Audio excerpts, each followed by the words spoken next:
Thirrja për në shërbes. 2 Korintasve 4:1-7. Letra e dytë drejtuar Korintasve, kapitulli 4. Ajo që dua të bëj tani është që thjesht ju kujtoj disa prej të vërtetave thelbësore që Pali i pohon teksa shkruan këtë letër, të cilën e njohim si 2 Korintasve. Kjo është letra me natyrën më të thellë biografike nga të gjitha letrat e Palit. Mendoj se ai na e zbulon më tepër zemrën e tij në letrën e dytë drejtuar Korintasve, se sa në të gjitha letrat e tjera, duke përfshirë këtu edhe 1 Thesalonikasve. Kjo letër është jashtëzakonisht e dobishme për ne si pastor, për faktin se këtu zbulohen tensionet që krijohen në shërbes, të cilat u shkaktuan nga kritikët e tij. Kur dallojmë se gjërat nuk na shkojnë vaj, jo vetëm që i kujtojmë vetes se Jezusi tha që nuk duhet të presim që të jetë kështu, por kur shohim jetët e apostujve, zbulojmë që edhe ata u përballen me sfida të caktuara. Në fakt, letra e dytë e Palit drejtuar Korintasve është e jashtëzakonshme për mënyrën se si demonstron qoftë privilegjet, qoftë trysnitë e punës pastorale. Secili prej nesh është i vetëdijshëm në një farmase se cilat janë këto trysni dhe këto privilegje. Me qëra fjala, unë mendoj se kjo është një nga letrat më të shpërfillura të Palit, kur bëhet fjalë për mësimdhënien në përbashkësitë lokale. Ndoshta ju tashmë e keni dhënë mësim letrën e dytë të Korintasve. Unë nuk e kam bërë kurrë. Edhe pse kam qenë i përfshirë në shërbes për 25 vjet dhe nuk jam i sigurt se jam shumë ndryshe nga të tjerët. Tani që ju kam paraqitur këtë reflektim në lidhjen me natyrën e gjërave, nuk dua të kaloj më shumë kohë në paraqitjen e kontekstit. Në fakt, dua që të shohim bashkë këto deklarata të mëdha që bën Pali në lidhje me shërbesën e Ungjillit, në të cilën është thirrur ai dhe kolegët e tij. Këtë shërbes e kemi përmes mëshirës së Perëndisë. Pali thot, Perëndia na e dha këtë shërbes nëpërmjet mëshirës. Bibla së bashku 2020. Ne kemi marrë hirin e Perëndisë, i cili na i fal mëkatet tona. Ne kemi marrë mëshirën e tij, e cila na ngushëllon. Hiri i tij është dashuria që ai ka për fajtorët. Mëshira e tij është një shprehje e dashurisë që ka ai për ata që janë të pikëlluar. Ndonjëherë ndodh që kur bëhemi të vetëdijshëm për mëshirën e Perëndisë në pikëllimin ton, ne tërhiqemi te hiri i Perëndisë, i cili pastaj na trajton në fajin ton. Duhet të kujtojmë vetes sot, teksa arrim te kjo frazë, e cila është themeli i të qenët në gjendje të themi atë që thot ai në deklaratën e parë. Dua të vini re se ka më tepër mëshirë në Zotin Jezus nga sa ka mëkat në ne.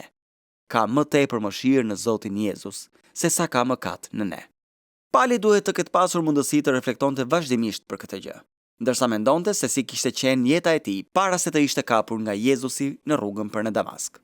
Gjitha ato kujtime, të cilat ai mbante në zemër për skenën e vrasjes me gur të Stefanit, si edhe shumë rrethana të tjera të trishtueshme dhe prekse, të cilat lidheshin drejt për drejt me përndjekjen e tij ndaj kishës së Perëndisë. Ju mund ta përfytyroni ndjesinë e pasionit që vërshonte brenda tij, ndërsa i shkroi apo i diktoi këto fjalë. Perëndia na e dha këtë shërbes nëpërmjet mëshirës. Bibla së bashku 2020. Kush do ta kishte vallë këtë shërbes nga të gjithë njerëzit e mundshëm? Pali do të kishte thënë, Sauli i Tarsi do të kishte thënë, sigurisht jo unë. Nuk ligështohemi. Ka disa rrjedhoja që burojnë prej faktit që shërbesa na është dhënë nëpërmjet mëshirës së Perëndisë. E para, nuk ligështohemi. Nuk na lëshon zemra. Kjo është gjëja e vetme të cilën ai e thot 2 herë në këtë kapitull. Do të vini re që ai e thot sërish në vargun 16. Prandaj nuk ligështohemi. Është vërtet interesante të studiojmë se sa herë i thot Pali gjëra të tilla në jetën e tij. Për shembull, ai shpall se nuk ka turp. Sigurisht që komentuesit thonë se ky është thjesht një shembull se si ai thot diçka pozitive në formë negative, se nuk ekziston mundësia që Pali të ketë ndonjëherë turp, dhe se në fakt ajo që ai po thotë është unë jam vërtet shumë agresiv dhe i guximshëm në marrëdhënie. Këtë ai e shpreh në një formë negative. Nuk mendoj se kemi nevojë që ta themi këtë. Mendoj se Pali ishte një burr normal. Sigurisht që ai ishte i vajosur nga fryma e Perëndisë. Si apostull, ai ishte pjesë e një grupi të papërsëritshëm individësh në themelimin e kishës. Por jam i sigurt që ai e dinte se çfarë do të thoshte që ta shihte kontekstin e Korintasve, apo të ecte në Parathin dhe të përjetonte një ndjesi turpi, një ndjesi dëshpërimi dhe një ndjesi shkurajimi. Në fund të fundit, çfarë do të thoshte ai gjithë atyre intelektualëve mendjendritur? Ai do të fliste për Jezu Krishtin dhe atë të kryqëzuar. Tani ai thot, nuk ligështohemi. Është vërtet undim i madh që të ligështohesh. Nuk ligështohemi. Është prirje normale që të lëshojë zemra. Sigurisht që kishte shumë gjëra në jetën e tij të cilat do ta shkurajonin. Nëse ktheheni te kapitulli I parë, në vargun 8 ai thotë, sepse nuk duam, o vëllezër, që të mos dini për shtrëngimin që na ndodhi në Azi, ku u rënduam tepër, për te fuqive tona, aq sa u dëshpëruam edhe për jetën. Për më tepër ne e kishim në veten ton vendimin e vdekjes. Prandaj kur ai thotë, nuk na lëshon zemra, nuk është duke thënë kjo është një lloj teologjie ftohtë. Ai është duke shprehur bindjet e tij. Ai thot se e gjitha ajo ndjesie të qenët I mbi ngarkuar, për të cilën ai flet në vargun 9, ndodhi që të mos besonim në veten ton, por në Perëndin që ringjall të vdekurit. Tani, më lejoni që nga situata e palit të kalojmë në situatën tonë në shërbes pastorale. Ne nuk jemi duke u përballur me të njëjtat situata që u përball ai në Ikon dhe në Listra. Nuk kemi ecur në të njëjtin shteg si pali, por duam të jemi në gjendje që të themi si ai, nuk na lëshon zemra. Sigurisht që e dim se ka një tundim real për t'u ligështuar dhe se ka sfida të caktuara për ne në shërbesën pastorale. Për shembull, ka pritshmëri të cilat nuk mund t'i përmbushim dot. Pritshmëri të cilat nuk mund t'i përmbushim dot. Pritshmëri që të tjerët kanë ndaj nesh, ndoshta për shkak të atij burri që jemi duke ndjekur, ndoshta për shkak të rrethanave të veçanta të këtij vendi. Dhe tani jemi thirrur aty dhe kjo bashkësi ka një pritshmëri e cila lidhet drejt për drejt me kombinimin e dhuntive të dikujt tjetër. Kjo mund të bëjë që të ligështohemi së tepërmi.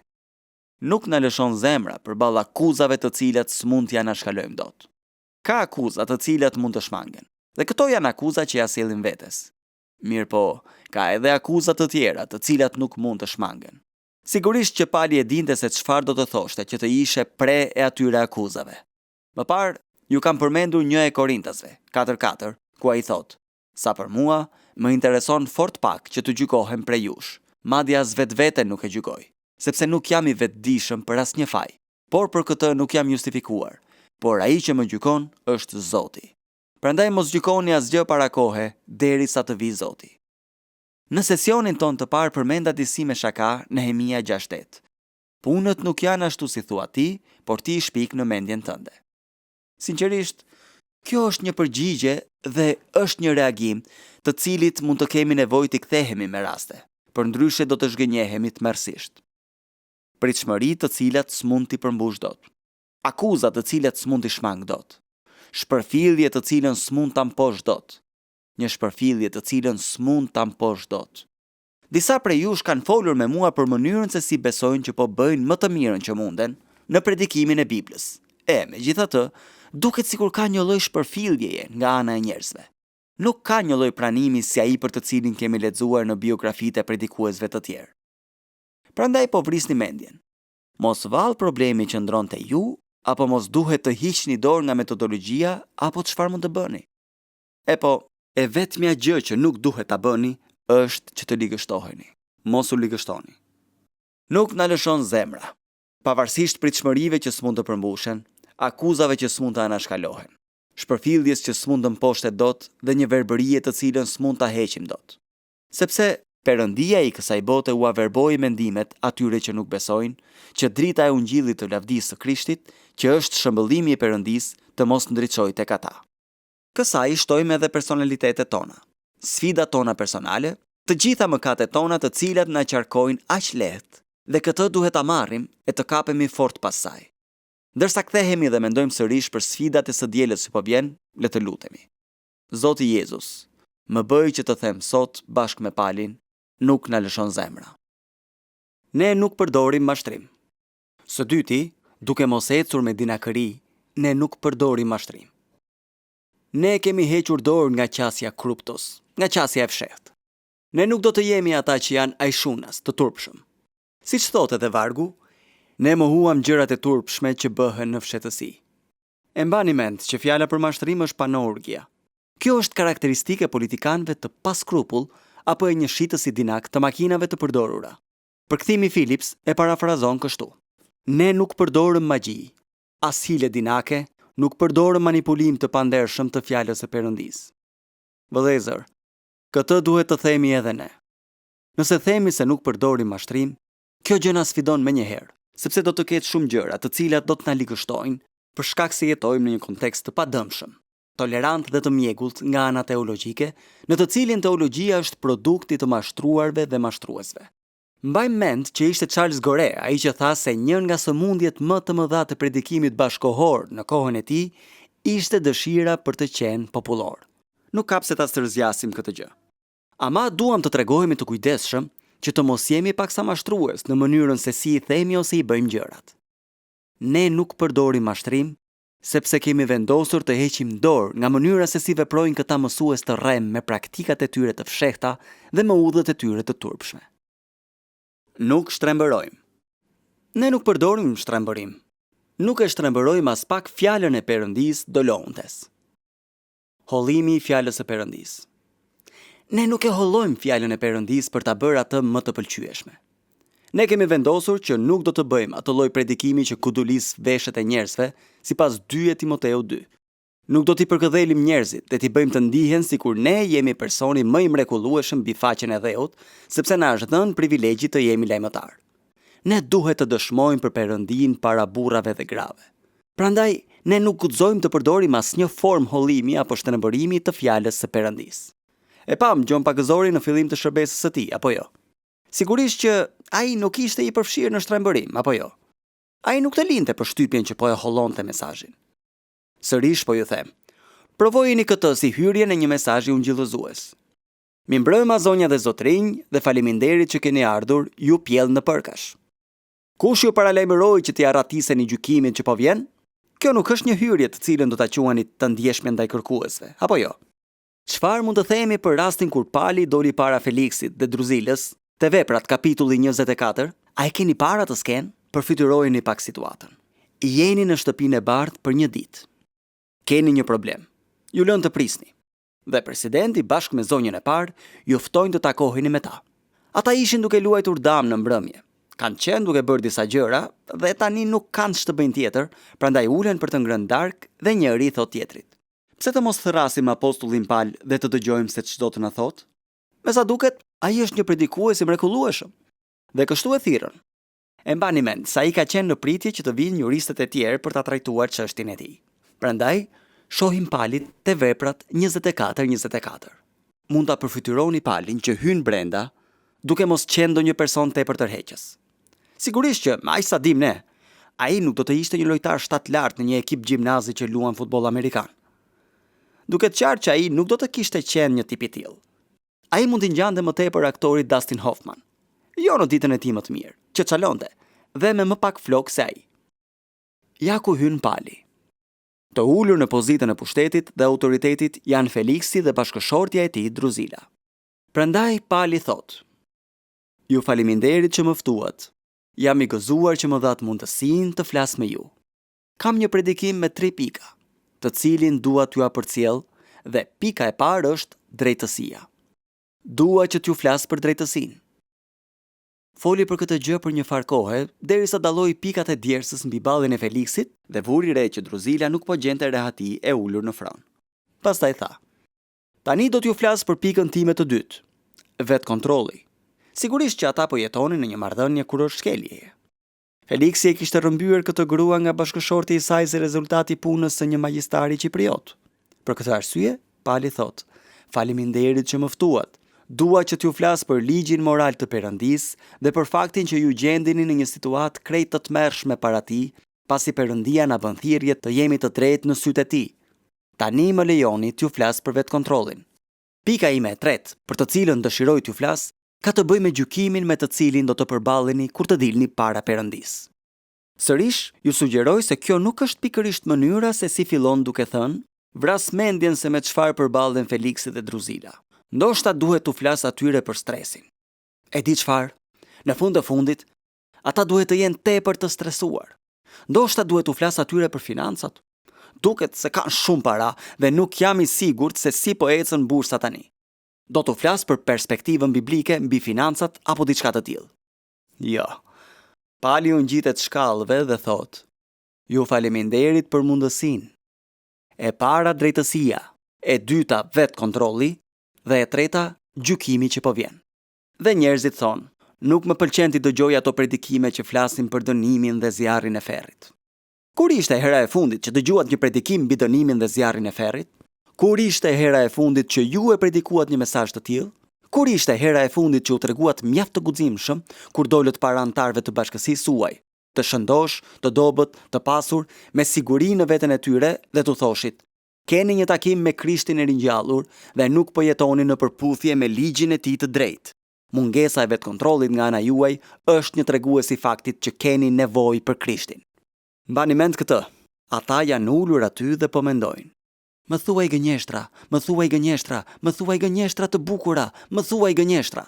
Pali thot: jo, ne nuk ligështohemi. Ne nuk përdorim mashtrim. Ne nuk shtrembërojmë. Ai qëndron në kontrast të hapur me kishën e sotme, një kishë e friksuar. A do ta sfidojmë me errësirën kulturore të kohës sonë, apo do të përpiqemi të gjejmë një ungjillë që reflekton errësirën? A do të flasim njerëzve më tepër se si të jenë të përmbushur apo se si të jenë të shenjtë? A do ta trajtojmë atë që Bibla ka për të thënë për mëkatin, apo mosvallë do të përpiqemi vazhdimisht ta zbusim atë me fjalë të tilla si mangësi? A do t'u ofrojmë njerëzve rimëkëmbje që të vazhdojnë të çalojnë gjithë jetën e tyre si rezultati i teorisë psikologjike që e shpjegon hallin e tyre dhe i ndihmon të ecën përpara, apo do t'u flasim për shpëtimin? Kjo është çështja. Ne nuk na lëshon zemra. Ne nuk përdorim mashtrim. Ne nuk do të përdorim shtrembërim. Gjuha e terapisë ka zëvendësuar moralin në kulturën tonë, dhe fatkeqësisht, kjo ka ndodhur edhe në shumë nga kishat tona. Një mesazh i holluar i shërben ideson të vetmjaftueshmërisë, në vend që të jetë një mesazh tepër i fuqishëm, i cili përcjell mjaftueshmërinë unike të Krishtit. Bibla bëhet një manual udhëzimesh hap pas hapi për një jetë të lumtur, dhe predikimet bie në nivelin e gjërave të rëndomta ose ngrihen në nivelin e moralizmit bombastik.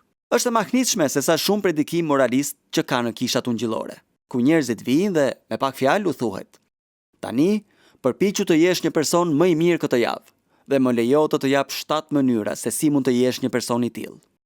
Kështu njerëzit përcillen dhe kjo është krejtësisht e padobishme. Ata i kanë provuar të 7 mënyrat, edhe 5 ditë të tjera dhe 4 mënyra shtesë, dhe kanë zbuluar që moralizmi nuk funksionon. Legalizmi nuk funksionon. Fariseizmi është i kot. Çfarë ke nevojë të dish? Nuk jam i sigurt, por ndoshta ishte Calvini ai që tha: e dini çfarë? Unë kam nevojë të di vetëm 2 gjëra: që unë jam një mëkatar i madh dhe që Krishti është një shpëtimtar i madh. Ne pra kemi nevojë ta predikojmë ligjin e Perëndisë, që njerëzit të ballafaqohen me faktin që janë të thyer dhe të shqetësuar dhe se kanë nevojë të shpëtohen. Ne kemi nevojë të themi: ju po jetoni në një ndërtesë që ka marrë zjarr. Kjo gjë është e vështirë këtu ku jetojmë. Njerëzit ngasin makina luksoze dhe vinë të veshur me rroba dhe kostume të bukura. Këta janë njerëzit më të vështirë për t'u predikuar. Do ta shkëmbeja vendin me shumë prej jush. Mendoni se kjo është fantastike? E jani të provojeni. Dhe po ju apërsëris. Është më lehtë të kaloj deveja përmes vrimës së gjilpërës se sa i pasurit të hyjë në mbretërinë e Perëndisë. Pse? Sepse ata janë mësuar të bëhen pjesë e çdo klubi që dëshirojnë duke paguar. Unë luaj këtu, unë luaj atje, unë stërvitem këtu, unë shkoj atje, ne i bëjmë pushimet atje. Më trego për punën e asaj mbretërisë, për çfarë ke nevojë, për çfarë ke nevojë. Do ta bëj. Thuajuni: kam një lajm për ju. Hyni këtu duke u zvarritur me bark. Ata ju thonë: jo, unë nuk zvarritem me bark për askënd. Kjo është pikërisht arsyeja pse nuk do të hysh në mbretëri. Tani, unë u them njerëzve kështu: kolegët e mi do të më durojnë. Unë u them kështu: ose jam unë i çmendur, ose është fjala e Perëndisë. Nuk mund të qëndrojmë në këmbë të këndojmë: nuk kam nevojë për asnjë argument tjetër dhe për asnjë përgjërim. Mjafton që Jezu Krishti vdiq, ai vdiq në vendin tim. Dhe pastaj t'u japim njerëzve broçkulla moraliste se si mund të përmirësohen dhe të jenë në gjendje të takohen me Perëndin.